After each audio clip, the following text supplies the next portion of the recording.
기도하겠습니다. 온 마음으로 주님이 받으시기 합당하신 예배를 드리기 원합니다. 전능하신 하나님, 이 자리에 저희를 모여서 예배드리게 해주셔서 감사합니다. 이 자리에 모인 모든 이들이 지친 마음을 내려놓고 주님 안에서 회복되고 위로를 얻게 되는 시간이 되기를 원합니다. 저희의 구원이신 하나님을 의지하기 원합니다. 저희의 마음대로 살아가는 것이 아니라 저희의 힘, 노래, 구원이 되시는 주님에게 저희 자신을 온전히 의탁하여 하나님의 뜻을 이루면서 살고 싶습니다. 감사로 끊임없이 나아가며 하나님의 이름을 높이고 알리길 원합니다. 세계 각국에서 하나님의 이름을 선포하는 선교사님들을 위해서 기도합니다. 기도원 같은 용맹함을 주시고 그들이 기쁘게 또 그리고 담대하게 하나님을 의지하면서 복음의 씨앗을 뿌릴 수 있도록 도와주세요. 저희의 삶의 모든 순간이 주님을 향한 예배와 경배의 시간이 되길 원합니다. 저희의 입으로만 하는 찬양이 아니라 마음과 몸까지 정말 전신으로 주님의 영광을 높여드리고 싶습니다. 거룩하고 위대하신 주님, 저희는 이번 한 주 또 낭만하고 슬퍼하겠지만 주님의 위대하심을 믿고 다시 일어날 수 있도록 도와주세요. 저희의 어떤 고민이나 문제, 질병보다 크신 하나님의 이름으로 기도드립니다. 아멘. 하늘에 계신 우리 아버지여, 이름이 거룩히 여김을 받으시오며 나라의 영광이시며 뜻이 하늘에서 이루어진 것 같이 땅에서도 이루어지이다. 오늘날 우리에게 영광을 같이 주시고 우리가 우리에게 죄 지은 자를 사하여 준 것 같이 우리 죄를 사하여 주시고 우리를 시험에 들게 하지 마시며 다만 악에서 구하시옵소서. 나라와 권세와 영광이 아버지께 영원히 있사옵나이다. 아멘. 오늘 하나님 말씀은 요한복음 6장 56절에서 69절을 드리겠습니다. 내 살을 먹고 내 피를 마시는 사람은 내 안에 있고 나도 그 사람 안에 있다. 살아계신 아버지께서 나를 보내셨고 내가 아버지 때문에 사는 것과 같이 나를 먹는 사람도 나 때문에 살 것이다. 이것은 하늘에서 내려온 빵이다.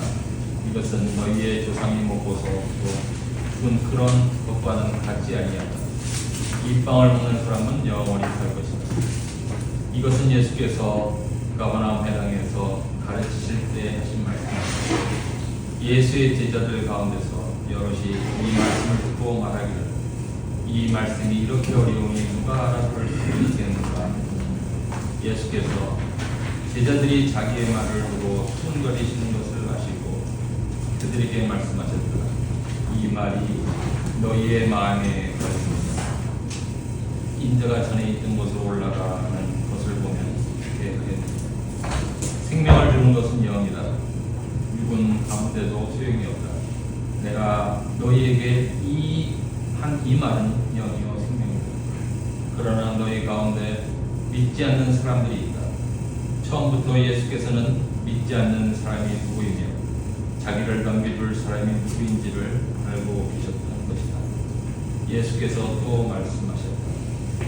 그러므로 내가 너희에게 이르기를 아버지께서 허락하여 주신 사람이 아니면 아무도 나에게 올 수 없다고 말한 것이다. 이 때문에 제자 가운데서 많은 사람이 떠나갔고 더 이상 그와 함께 다니지 않았다. 예수께서 12제자에게 물으셨다. 너희까지도 떠나가려 하느냐? 시몬 베드로가 대답하였다.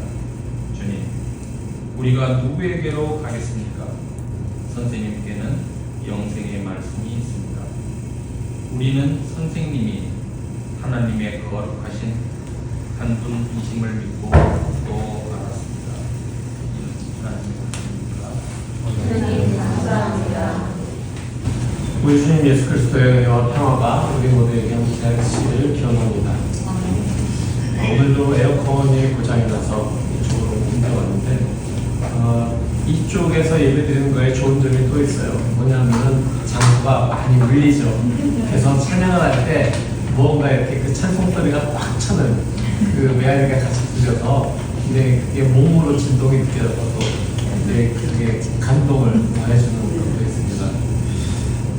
감사하게도 성희 형제가 어저께 친구들을 만나러 엑슨턴에 왔다가 저희 집에서 자는 바람에 아침에 일찍 와서 같이 이 집기를 움직이는 것들을 도와줘서 한결 편하고 감사했습니다. 한류가 세계적으로 두각을 나타내면서 K-드라마가 지금 굉장히 많이 퍼져나가고 있습니다. 근데 외국인들이 K-드라마를 보면서 정말 신기하다고 생각하는 것 중에 하나가 그 음식이에요. 먹는 장면이 그렇게 많이 나온다는 거예요. 그리고 그 먹는 장면에서 그냥 보통 미국 사람들은 식사 장면 같은 게 있으면 그냥 가만히 앉아서 대화를 많이 하는데 한국 사람들은 그 자리에 앉아서 나오는 출연하는 사람들이 그렇게 열심히 맛있게 잘 먹는다 그래서 굉장히 참 신기하다. 그리고 저 음식을 도대체 뭔데 저렇게 사람들이 맛있게 먹을까 하는 거에 관심을 가지면서 K-푸드에 대한 관심들도 굉장히 높아지고 있다고 합니다. 사실 교회 사역에서도 예배라든가 뭐 성경 공부 이런 거 굉장히 다 중요한데 지금 굉장히 중요한 게 뭐냐면 밥이에요. 우리가 지난 몇 주간 동안 요한복음 6장을 나누면서 오병이어의 표적과 그리고 그에 관한 예수 그리스도의 자기 선언, 나는 생명의 빵이다 라고 하는 내용을 중심으로 말씀을 나누었습니다. 특히 지난주에는 먹다라고 하는 그 단어의 뜻이 무엇인가 우리가 함께 나누었었죠.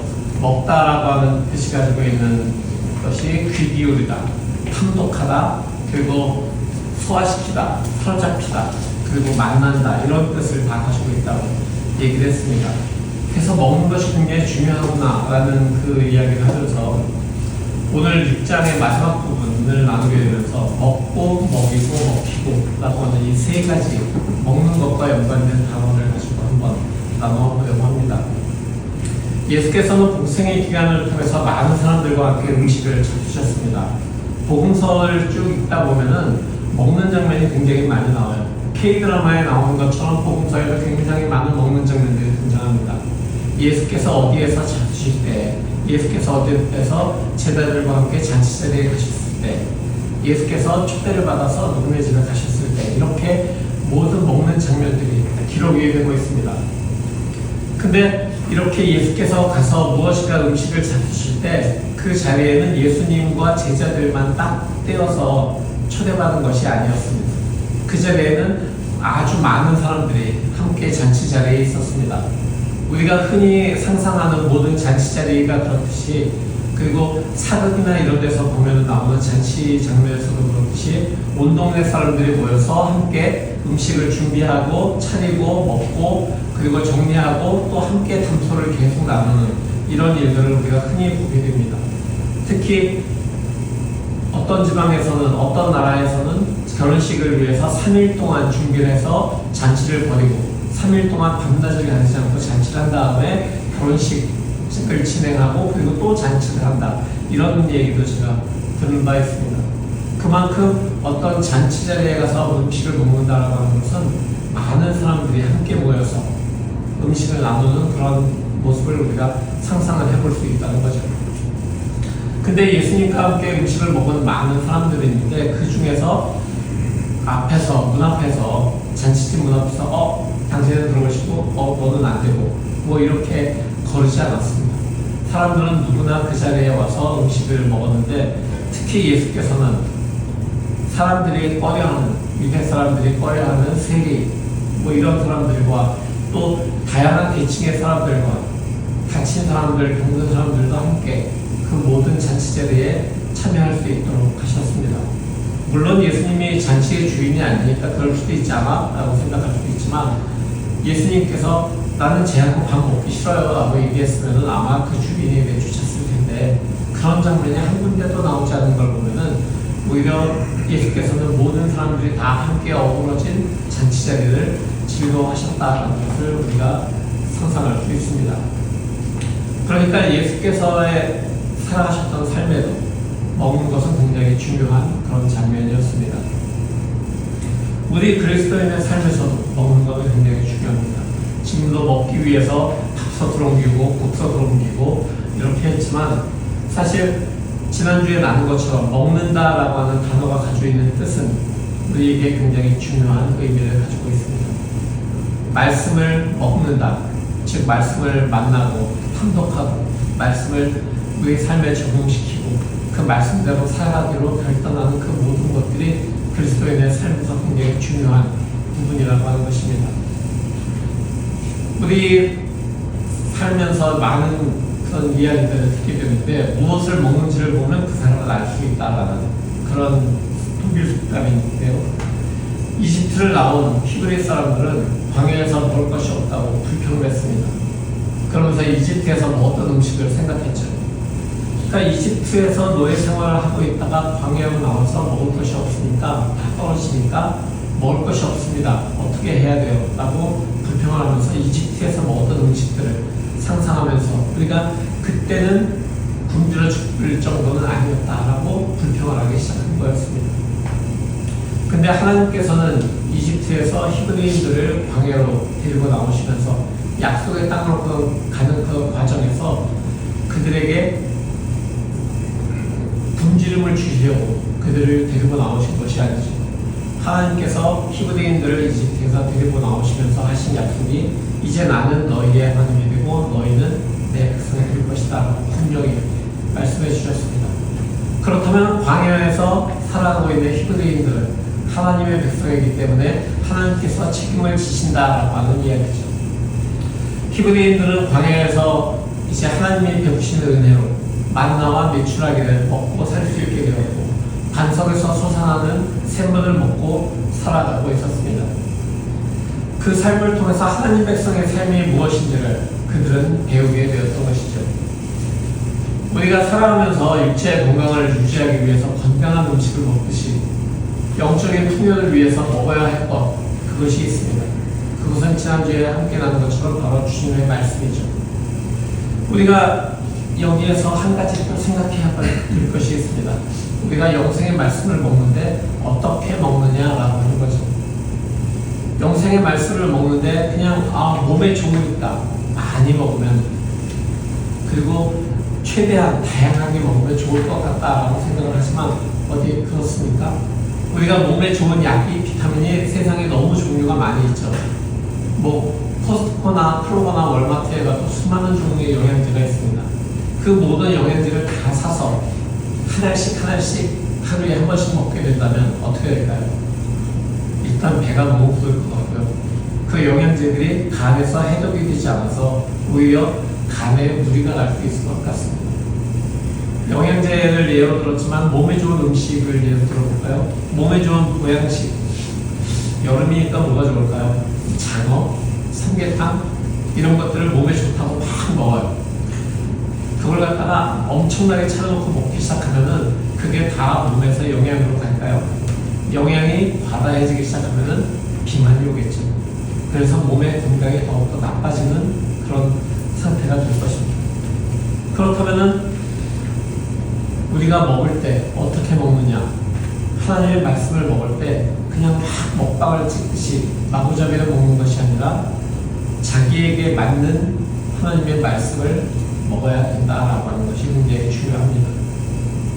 그래서 하나님께서 우리에게 주신 하나님의 말씀을 우리에게 맞는 것, 처음에는 부드러운 것부터 먹기 시작을 하고 그 다음에는 조금 더 어려운 말씀도 받아들이기 시작하고 그리고 삶에 도전을 주는 가슴을 치는 가슴이 아파지는 말씀까지도 우리가 받아들일 수 있어야지 우리가 계속해서 성장을 할 수 있는 것입니다.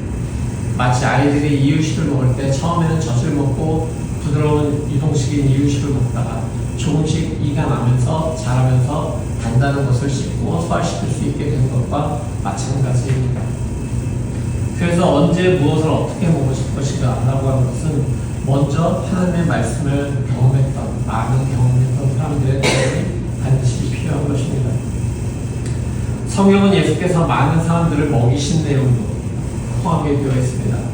500여의 표적뿐만 아니라 700여의 표적도 7,000명을 먹이신 기적도 포함이 되어 있습니다.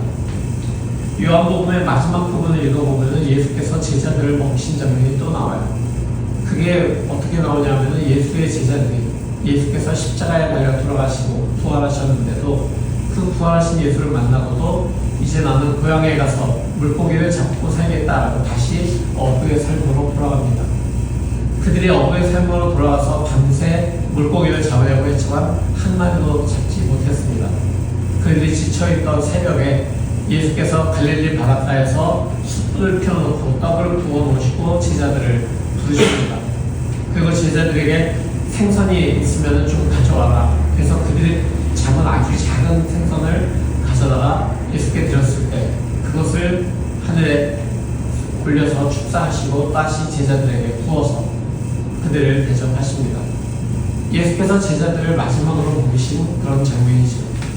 예수께서 그 이 제자들을 먹이신 장면을 통해서 예수께서는 제자들에게 치유와 회복의 그런 대화로 그들을 데리고 가십니다. 예수님을 배반하고 예수님께서 주셨던 그 사명을 떠나서 다시 그들의 예전의 삶으로 돌아왔던 그들에게 예수님께서 오셔서 너희가 나를 사랑하느냐고 물으시죠. 베드로에게 1대1로 물으신 것이라고 생각하지만 사실은 그 모든 대화는 예수님과 그 자리에 있던 모든 제자들과의 대화였습니다. 너희가 나를 사랑하느냐? 내가 나를 사랑하느냐? 그렇다면은 내 양을 먹여라. 너희가 나를 사랑하느냐? 내가 나를 사랑하느냐? 그렇다면 내 양을 쳐라. 너희가 나를 사랑한다면 내 양을 먹여라. 이렇게 예수께서는 제자들에게 그들이 누군가를 먹여야 한다라고 하는 사명을 확인시켜 주셨습니다. 자신이 제자들을 먹이면서 그들도 누군가를 먹여야 되는 사명을 확인시켜 주신 것이죠. 누군가를 먹이는 건 굉장히 즐거운 일입니다. 재료를 손질하고 그리고 그것을 맛있는 요리를 만들어서 아름다운 접시에 차리고 그들과 함께 즐거운 대화를 나누면서 나누는 것은 굉장히 기쁨이 있습니다. 예수께서도 제자들에게 말씀을 먹이실 때 여러 가지 비유로 말씀하셨어요. 복음서에 보면 예수께서 여러 가지 비유를 들어서 제자들에게 말씀하신 장면이 나오는데 그 장면에서도 제자들이 그 비유를 잘 받아들일 수 있도록 나중에 따로 그들에게 그 비유를 풀어서 설명해 주셨다라고 이야기합니다. 바로 이런 것이 예수님께서 먹이시는 방법이고 제자들이 어떻게 그것을 먹어야 하는지를 우리에게 보여주고 있는 장면입니다. 예수께서 차려주신 회복의 아침 식사를 먹고 제자들은 더 이상 물고기를 잡는 어부의 삶이 아니라 세상을 향하여 예수 그리스도의 말씀을 전하는 그런 사람들로 살아가기 시작합니다. 예수께서 주신 음식을 먹고 다시 세상을 먹이는 복음으로 먹이는 삶을 살아가기 시작하는 것입니다. 예수의 제자들이 생명의 말씀을 먹이기 시작했습니다. 바로 예수께서 주신 그 말씀을 먹이기 시작하신 거죠. 예수께서 전하신 그 말씀을 사람들에게 먹임으로써 일어난 사건이 사도행전에 나옵니다. 사도행전을 보면 베드로와 요한이 성전에 기도하러 올라간다는 장면이 있습니다. 베드로와 요한이 성전에 기도하러 올라갈 때 성전 문 옆에 두거라는 사람이 있었습니다. 그 사람은 평생 걷지 못하는 병을 가졌던 사람이었습니다. 그 사람이 무언가를 바라면서 무언가 동전 몇 개라도 얻으려고 베드로와 요한을 향해서 고개를 바라보았을 때 베드로가 이렇게 얘기합니다. 은과 금은 내게 없으나 내게 있는 것을 그대에게 주니 나사렛 예수 그리스도의 이름으로 일어나 걸으시오. 예수의 이름, 그들이 가지고 있던 것, 베드로와 요한이 가지고 있던 것은 은과 금이 아니었습니다. 그들은 나사렛 예수가 주신 능력, 그 이름을 가지고 있었습니다. 바로 그 이름의 능력을 그 사람에게 주었을 때 그 사람이 일어나서 걸을 수 있게 되었습니다. 그리고 그 사람이 일어나서 걸어서 뛰면서 찬양하면서 베드로와 요한과 함께 성전 안으로 들어갔습니다. 베드로와 요한은 금이나 금과 같은 물질보다 그 사람에게 가장 필요한 것이 일어서는 것임을 잘 알고 있었습니다. 그러기에 그 사람에게 가장 필요한 것을 주었죠. 물론 은이나 금 같은 물질이 있어서 주었을 수도 있습니다.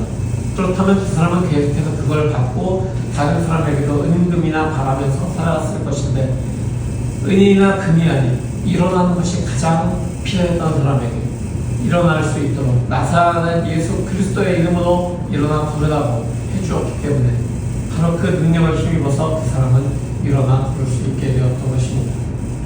그러니까 먹인다라고 하는 것은 그저 무엇인가 아무거나 먹이면 된다라고 생각하는 것이 아니라 그 사람에게 가장 필요한 것을 먹여야 한다는 것입니다. 바로 그것을 예수 그리스도와 그의 제자들은 정확하게 알고 세상을 향해서 먹이고 계시는 것입니다. 그 다음에 먹힌다라고 하는 그런 단어를 우리가 생각해 보고자 합니다. 먹힌다라고 하니까 조금 이렇게 어감이 좀 이상하죠? 무언가 좀 꺼림칙하죠? 목숨을 잃는 것 또는 희생되는 것 이런 것들이 연상이 되기 때문입니다. 무언가 먹힌다. 동물의 왕국에서 보던 그런 약육강식의 장면들이 우리에게는 떠오릅니다. 무언가 수동적으로 보이기도 하고 자기 의사와 관계없이 희생되어야 된다라고 우리가 생각을 하기도 합니다. 그런데 이 이야기를 들어보십시오. 예수께서 사람들에게 말씀하십니다. 내 살을 먹고 내 피를 마시는 사람은 내 안에 있고 나도 그 사람 안에 있다. 살아계신 아버지께서 나를 보내셨고 내가 아버지 때문에 사는 것과 같이 나를 먹는 사람도 나 때문에 살 것이다. 이것은 하늘에서 내려온 빵이다. 이것은 너희의 조상이 먹고서도 죽은 그런 것과는 같지 아니하다. 이 빵을 먹는 사람은 영원히 살 것이다. 예수께서는 자신을 보내신 이가 살아계신 하나님 아버지라고 분명하게 말씀하고 계십니다. 그리고 자신이 왜 이 세상에 왔는지를 정확하게 알고 계셨습니다.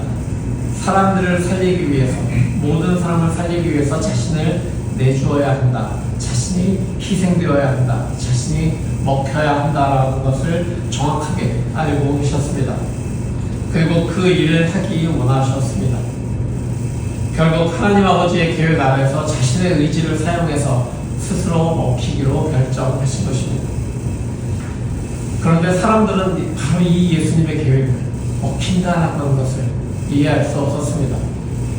이해하지 못하는 제자들도 마찬가지였습니다. 자신의 희생을 이야기하시는 주님의 곁을 지키던 사람들이 바로 예수님의 이 말씀 때문에 떠나가기 시작합니다. 예수를 따르던 제자들도 떠나갑니다. 그들이 떠나가면서 이런 말을 하죠. 이 말씀은 어렵다. 누가 받아들일 수 있겠느냐. 말씀이 어렵다라고 하는 것은 떠난 사람들과 제자들이 하는 어떤 구체한 변명에 불과합니다. 자신들의 뜻대로 세상의 왕으로 초대되어서 오병이어의 기적을 만든 그 예수님이 다스릴 세상에서 자신들도 무언가 한 자리를 차지하고 살아갈 것 같이 기대해서 예수를 따라다니던 사람들이었기 때문에 예수께서 자신을 내주어서 모든 사람을 살리려고 하신다는 바로 그 계획을 듣게 되었을 때, 예수께서 자신이 먹혀야 한다는 말씀을 하셨을 때 그들은 그것을 받아들일 수 없었습니다. 그래서 그들은 예수를 떠나기로 작정했던 것입니다. 예수께서 자신을 내주면 한 자리를 차지하려 하던 나의 꿈은, 나의 미래는 어떻게 되는 것인가. 바로 그것 때문에 그들은 예수님을 버리고 생명의 말씀을 버리고 다시 세상으로 돌아가는 것입니다. 예수 그리스도의 본질을 깨달은 사람들 그리고 제자들은 예수님을 떠났습니다. 그들은 현실과 예수를 따르는 길에 그 간격을 뛰어넘을 용기가 없었습니다. 자신들이 원하던 상황과 예수님의 말씀에는 넘을 수 없는 그런 간격이 있다는 것을 그들은 알았기 때문입니다. 교회 안에서도 이런 일은 비일비재하게 일어납니다. 신앙생활을 하다가 어떤 난관을 만나게 되었을 때, 어떤 시험을 만나게 되었을 때, 또는 나의 이익과는 반하는 그런 일을 내가 해야만 하는 그런 상황을 만나게 되었을 때, 내 자신이 먹이는 일에는 익숙했지만 먹혀야 한다라고 하는 일에는 익숙하지 않기 때문에 신앙생활을 떠나는 일도 비일비재하게 우리가 볼 수 있습니다. 이것을 신학자들은 신앙의 난파라고 부릅니다. 신앙생활이 뭔가 지루하다고 느껴지기 시작할 때가 바로 그때가 시작되는 시점이죠. 바로 이때 예수께서 물으십니다. 너희까지도 떠나가려 하느냐? 지금 이 질문은 우리에게 주시는 아주 강력한 영적인 도전입니다. 이 질문에 떠나지 않겠다고 대답하는 것, 그것은 네, 그럼 제가 떠나지 않고 교회 예배나 봉사에 빠짐없이 잘 참여할게요 라고 하는 것을 예수님께서 기대하지 않는다는 것을 우리는 너무도 잘 알고 있습니다. 그저 예배나 봉사에 참여하는 것이 아니라 그것을 뛰어넘는 무엇인가가 필요하다는 것이 바로 여기에 있는 이야기입니다. 이 질문의 대답은 너희까지도 떠나려고 하느냐라고 하는 질문은 너희까지도 생명을 떠나려고 하느냐, 생명을 떠나서 죽음으로 돌아가려고 하느냐라고 하는 바로 그 질문인 것입니다. 대부분의 사람들은 불행하게도 죽음을 선택합니다. 어찌할 바를 몰라서 뒤통수나 긁으면서 어정쩡하게 서 있는 그 삶을 선택하기도 합니다. 그러나 그렇게 서 있다가는 우리에게는 생명은 더 이상 주어지지 않습니다. 왜 그런 선택을 하게 될까요? 그것은 예수께서 먹이신 오병이어만 보고 살았기 때문에 그 선택을 하는 것입니다. 썩을 양식을 택하고 자기 배만 부르면 된다라고 하는 그 선택입니다. 쉽게 이야기하면 기복신앙입니다. 우리가 교회에 다니면서 복을 받을 것이다, 하나님을 믿으면 복을 받고 모든 것이 잘 될 것이다 라고 하는 바로 그 한마디 때문에 거기에 묶여서 복을 바라면서 살다 보면 우리는 예수 그리스도를 계속해서 따라갈 수 없는 그런 상황에 마주하게 됩니다. 우리가 먹혀야 할 상황에 예수를 떠나게 된다는 말씀입니다. 이런 사람들은 2000년 기독교 역사 동안에 계속 있어 왔습니다. 만약에 그렇지 않았으면 하나님 나라는 진작에 이루어졌겠죠. 지금 우리를 대신해서 너희도 떠나려느냐라는 그 질문에 시몬 베드로가 이야기합니다. 주님, 우리가 누구에게 가겠습니까? 선생님께는 영생의 말씀이 있습니다. 우리는 선생님이 하나님의 거룩한 분이심을 믿고 또 알았습니다. 시몬 베드로의 이 고백은 굉장히 중요한 대답입니다. 복음서에 나타난 시몬 베드로의 또 다른 하나의 대답이 있죠. 너희는 나를 누구라고 하느냐라고 하는 그 예수 그리스도의 질문에 대해서 시몬 베드로가 이렇게 이야기했습니다. 선생님은 살아계신 하나님의 아들 그리스도십니다. 마태복음 16장에 나오는 예수와 베드로의 대화죠.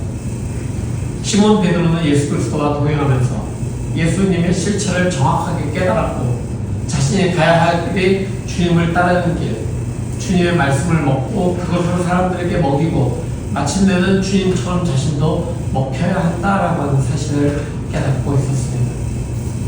주님을 따르는 것이 물고기를 잡던 자신의 옛날 생활과 비교해 봤을 때 경제적으로도 훨씬 더 가난한 삶을 살아야 되고 또 많은 사람들의 환대를 받지 못하는 삶을 하는 것도 알게 되고 복음을 전하면서 이곳저곳으로 떠돌아다녀야 되는 삶이지만 그 길이 생명으로 이어지는 길임을 시몬 베드로는 정확하게 알고 있었습니다. 베드로를 비롯한 12 제자들은 하나님께서 예수께로 이끌어오는 사람들이었고 그들은 예수와 함께 다니면서 바로 그 사실을 정확하게 깨닫고 있었습니다. 21세기를 살아가면서 정말 신앙을 지키는 것이 힘들어집니다. 자신의 배를 채웠는데도 자꾸 무엇인가를 먹으려고 하는 그런 욕심이 우리를 지배합니다. 긍휼의 마음으로 자신의 것을 내어주어서 먹이는 것보다는 다른 사람이 먹이겠지 뭐 라고 하는 그런 생각으로 그저 무심코 지나치는 그런 시선을 강요하고 있습니다. 아주 가끔 누군가가 자기 자신을 희생해서 어떤 사람을 살렸다라고 하는 그런 이야기를 듣게 되면은 그랬어, 아유 큰일을 했네 라고 생각하면서 정작 그게 나에게 주어지는 길이라고 하는 것은 깨닫지 못하고 있습니다. 이런 세상을 향해서 예수께서는 다시 한번 물으십니다. 내가 나를 사랑하느냐? 그렇다면 와서 내 살과 피를 먹어라. 내가 나를 사랑하느냐? 그렇다면 내 양들에게 먹을 것을 주어서 먹게 하여라. 내가 나를 사랑하느냐? 그렇다면 세상의 구원을 위해서 자신을 버린 나의 삶을 따라서 너희도 먹혀. 성도 여러분, 이것이 세상 속에서 일어나고 있는 영적 전투에서 이기는 그리스도인의 삶이 바로 이 모습인 것입니다.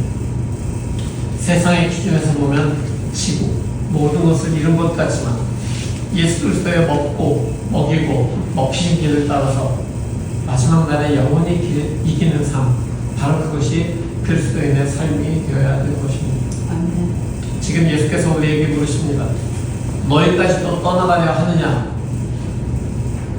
여러분의 대답은 무엇입니까? 기도하겠습니다. 너희까지도 떠나가려느냐? 바로 이 말씀을, 이 예수 그리스도의 질문을 어떻게 대답할 것인지 묵상하면서 기도하며 나가겠습니다.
내가 나를 사랑하느냐? 그렇다면 내가 세상을 위해서 나 자신을 십자가에서 내어준 것처럼 너희도 너희 자신을 세상을 위해서 내어주어.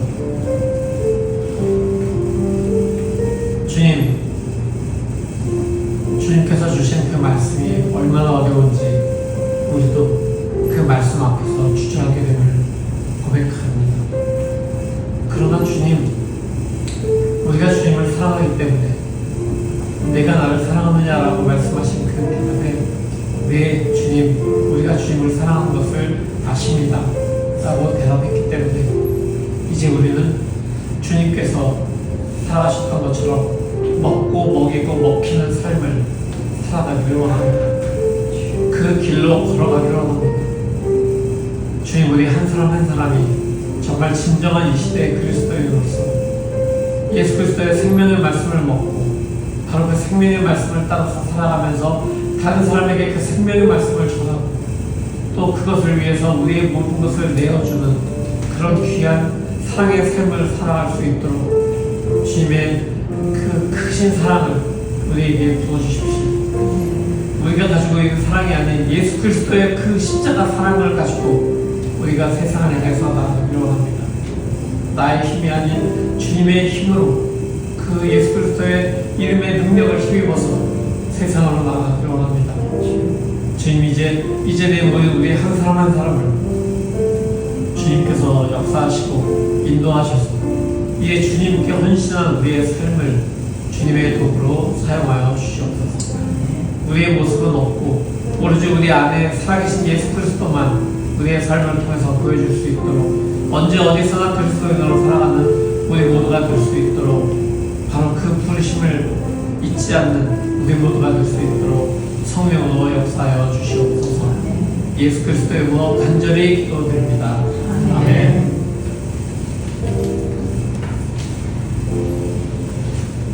성도 여러분, 복음의 말씀 들었으니 세상으로 나아가십시오.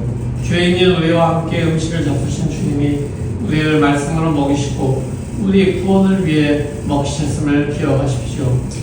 아멘. 먹고 먹이고 먹이신 예수 그리스도로 인하여 우리가 살고 영생을 얻었으니 이제 우리의 삶도 예수님 닮기를 원합니다. 주여 우리를 도우소서. 아멘. 이제는 우리 주 예수 그리스도의 무하신 은혜와 아버지 하나님의 지극하신 사랑하심과 성령의 내주하시고 역사하심이 생명의 말씀을 먹고 그 말씀을 세상에 먹이고 또 예수 그리스도를 따라 우리의 삶도 먹히는 귀한 삶을 살기로 결단한 모든 주님의 사랑하는 자녀들 머리 위에 그들의 가정과 그들의 학업과 하는 일과 모든 삶을 위해 영원토록 함께 하시기를 간절히 축원하옵나이다. 아멘.